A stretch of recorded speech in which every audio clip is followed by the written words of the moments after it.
الحمد للہ وحدہ والصلاة والسلام علی من لا نبی بعدہ اما بعد فاعوذ باللہ من الشیطان الرجیم بسم اللہ الرحمن الرحیم لا یؤاخذکم اللہ باللغو فی ایمانکم ولکن یؤاخذکم بما کسبت قلوبکم واللہ غفور حلیم وقال اللہ تعالی فی مقام آخر فی المائدہ لا یؤاخذکم اللہ باللغو فی ایمانکم ولکن یؤاخذکم بما عقدتم الایمان فکفارتہ اطعام 10 مساکین من اوسط ما تطعمون او اہلیکم او کسوتہم او تحریر رقبہ فمن لم یجد فصیام 3 ایام ذلک کفارۃ ایمانکم اذا حلفتم واحفظوا ایمانکم کذلک یبین اللہ لکم آیاتہ لعلکم تشکرون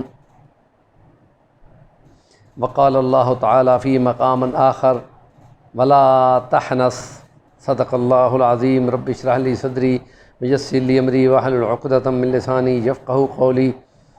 آج کا ولاگ، پہلے ہم ولاگ جو کرتے رہے ہیں ان میں زبان کے بڑے گناہوں کے تذکرے تھے۔ اس زبان کے ذریعے سے بندے پتنی کتنے گناہ بول جاتا ہے، اس کو احساس نہیں ہوتا۔ یہاں ہے کہ زبان کے ذریعے سے جو قسم اٹھائی جاتی ہے، ایک تو ہے ویسے قسم اٹھا لینا، ایسے بولتے رہنا، اس کو قسم فضول کہا گیا ہے، لغو کہا گیا ہے۔ اس پہ خدا کہتا ہے کہ یہ خیال کیا کرو، ایسے نہ بولتے رہا کرو، لیکن خدا ایسے تمہیں پکڑتا نہیں ہے، لیکن اس کے ذریعے باللہ تاللہ واللہ بولتے رہتے ہیں، ایسے اللہ کی قسم بولتے رہتے ہیں۔ لیکن وہ جو بولنا ہے جس کو کہتے ہیں کہ تم نے حلف بولا، اور تم نے وہ بولا کہ جس کے ذریعے سے تم نے اللہ کے کسی حلال کو اپنے اوپر حرام کر لیا۔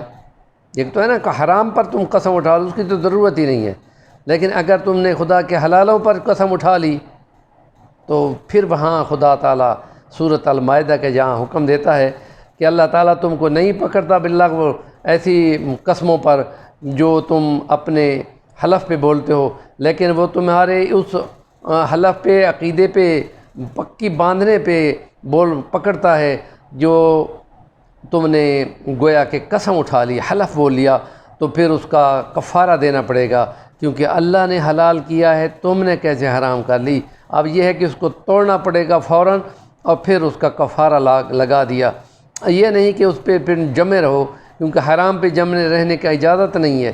نبی کریم صلی اللہ علیہ وسلم کو اپنی ازواج مطہرات کے ذریعے سے معلوم ہوا کہ آپ نے شہد کھا لیا ہے، تو آپ نے فرمایا کہ آج کے بعد میں یہ شہد یہاں نہیں پیوں گا، تو اللہ تعالیٰ کا فوراً حکم اترا کہ لم تحرم ما احل اللہ لک تبتغی مرضات ازواجک، اور پھر یہ کہ اس کا کفارہ دو۔ تو یہ ہم تم کس باغ کی مولی ہیں، سوچنے کی بات ہے۔ تو ایسے ہی بولتے رہیں اور قسم اٹھاتے رہیں کہ میں اپنے باپ سے نہیں ملوں گا، میں اپنے بھائی سے نہیں، میں بہن کے گھر نہیں جاؤں گا، میں اپنے سسر کے گھر نہیں جاؤں گا یا جاؤں گی۔ یہ جو بولتے ہیں اس کو فوراً توڑنے کا حکم ہے، اور کفارہ دینا۔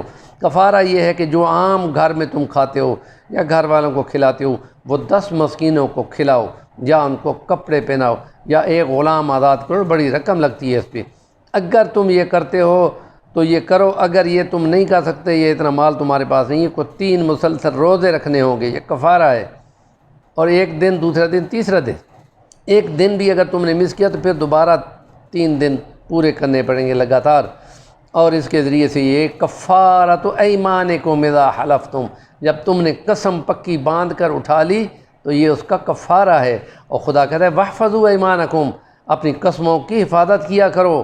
یہ اللہ تم پر اس لیے کھولتا ہے اپنی آیات کو تاکہ تم اس کے شکر گزار بنو، اور تم خدا کے حکموں کو توڑنے والے نہ بنو۔ نبی کریم صلی اللہ علیہ وسلم کے احوال میں یہ چیز آئی ہے۔ تو پہلے سابقہ امتوں میں حضرت ایوب علیہ السلام جو بہت زیادہ بیمار ہوئے تھے، اللہ نے ان کو آزما لیا تھا، اور ان کے بیٹے بھی فوت ہو گئے، ان کی تمام مال املاک، بکریاں، بھیڑیں، اونٹ سب ختم ہو گئے، باڈی جسم رہ گیا، تو جسم کو بیماری نے پکڑ لیا، 18 سال تک رہے۔ پھر خدا کو کہتے ہیں خدا زبان تو بچا لے، میں تسبیح بولتا رہوں۔ تو پھر شیطان کو خدا نے کہا اب بول، میرا بندہ ہے کہ نہیں؟ تو پھر خدا تعالیٰ نے پھر ان کو نجات بھی دی، اور پھر ان کو پانی دیا چشمے کا کہ اس میں نہاؤ، اس کو پیو، اندر کی بیماریاں ختم، باہر کی بیماریاں ختم۔ گھر والے پہچان بھی نہ سکتے تھے، لیکن اس پریشانی میں بیوی نے کہیں اور جا کر حلف اٹھا لیا یا کیا کہ منت مان لی، تو جس وقت ان کو معلوم ہوا تو انہوں نے قسم اٹھائی کہ میں تمہیں 100 کوڑے ماروں گا۔ اللہ نے اس کے لیے پھر کہا کہ ایک بوکر جس کو ہم کہتے ہیں جھاڑو، جس میں 100 تیلیاں ہوں، وہ ایک ہی دفعہ اس کو مار دو تو تم حانس نہیں ہوگے، قسم توڑنے والے نہیں ہوگے۔ تو قسم گویا کہ زبان کی عبادت ہے، اللہ کی عظمت کی، اس کو قائم رکھنا چاہیے، اس کو توڑنا نہیں چاہیے۔ تو جو اللہ کے نام کے ساتھ قسم ہو اس کو قائم رکھنا چاہیے، اور اگر تمہیں غلط جگہ پر بولنے کی وجہ سے، حلف بولنے کی وجہ سے توڑنی پڑے، اس کا یہ کفارہ ہے۔ تو یہ ہماری معاشرت میں عموماً آج کل یہ چل رہا ہے، یہ گناہ کے معنوں میں چلا جاتا ہے، اور اس کی سزا یہ رکھی ہے کہ 10 مسکینوں کو کھانا کھلاؤ۔ ایسے نہیں کہ تھوڑا سا، جو تقریباً 2 کلو گندم کی برابر کی قیمت کا ہو، 10 بندوں کو تقسیم کرو، اور پھر یا ان کو کپڑے پہناؤ یا 3 روزے رکھو۔ جب یہ تم کرو گے تو پھر تمہیں لگ پتے جائیں گے۔ تو اس لیے اللہ نے اپنے نبی کو کہا تھا کہ اے نبی ایوب علیہ السلام، ولا تحنس، قسم کو توڑنے والا نہ بن، بس بکل مار، ایک دفعہ مار دے۔ تمہاری یہ ایک علامت تھی گویا کہ تم نے جو بولا وہ ہم نے ایک اٹکل بتائی تم کو، کس طریقے سے تم قسم توڑنے والے نہ بنے، اور تم نے اس کو سرزنش بھی پلا دی کہ غیر خدا کی طرف جا کر منت ماننے سے کچھ نہیں ہوتا۔ اللہ نے جو کرنا ہے اس کی حکمت مصلحتیں ہوتی ہیں، وہ پوری کر رہا ہے۔ تو اس لیے کسی ایسی جگہ پہ قسم بولنا کہ میں باپ سے نہیں بولوں گا، میں بھائی سے نہیں بولوں گا، جن رشتوں کو خدا نے قائم رکھنے کا حکم دیا اس کو قائم رکھنا ہے۔ تو جو اس کو فوراً توڑنے کا حکم ہے، اور پھر قسم کا کفارہ دینا ہوگا، اور کفارہ دیتے ہوئے بھی ندامت ہونی چاہیے کہ میں نے زبان سے ایسا کلمہ بول لیا جس پر خدا نے ناراضگی کا اظہار کیا ہے۔ کہ قسم بولتے ہو اس زبان کے ذریعے سے، دل کے عقیدے کے ساتھ، تو پھر اس کو توڑو، کیونکہ اللہ تعالیٰ نے یہ احکام دیے ہیں وہ واضح ہیں۔ اب ان کے بعد اپنی منمانی کرتے رہنے سے گناہ ملتا ہے۔ اللہ پاک نیکی کی بات کو آگے پہنچانے والا بنائے، اور عقل اور سمجھ دینے والوں کو سمجھنے کی توفیق دے، اور گا گا کر ملا کی طرح، گا گا کر گانے والوں کی طرح کہ گانے گا گا کر لوگوں کو مسحور کرنا، جس کے لیے نبی پاک نے فرمایا تھا ان من البیان لسحرا، بیان اور جادو اور تقریر یہ بھی جادو پھیر دیتا ہے۔ تو یہ جادو ہوا نہ، پھر تقریر تو ہوئی۔ نبی کریم صلی اللہ علیہ وسلم کے اصحاب یہ بولتے تھے کہ ہم نبی کی تقریر کو سنتے ہیں، ایک ایک لفظ کو ہم گن سکتے تھے، آپ ریپیٹ بھی کرتے تھے۔ یہ بیان ہے، تعلیم ہے، تزکیہ نفوس ہے، دلوں کو سمجھانا ہے، دماغوں پر چکی نہیں پھیر دینی۔ اللہ پاک نیکی کی بات کو تلقین کرنے والا بنائے، اور آگے آپ لوگ پہنچانے والے بنائیں گے تو آپ کو ثواب ملے گا۔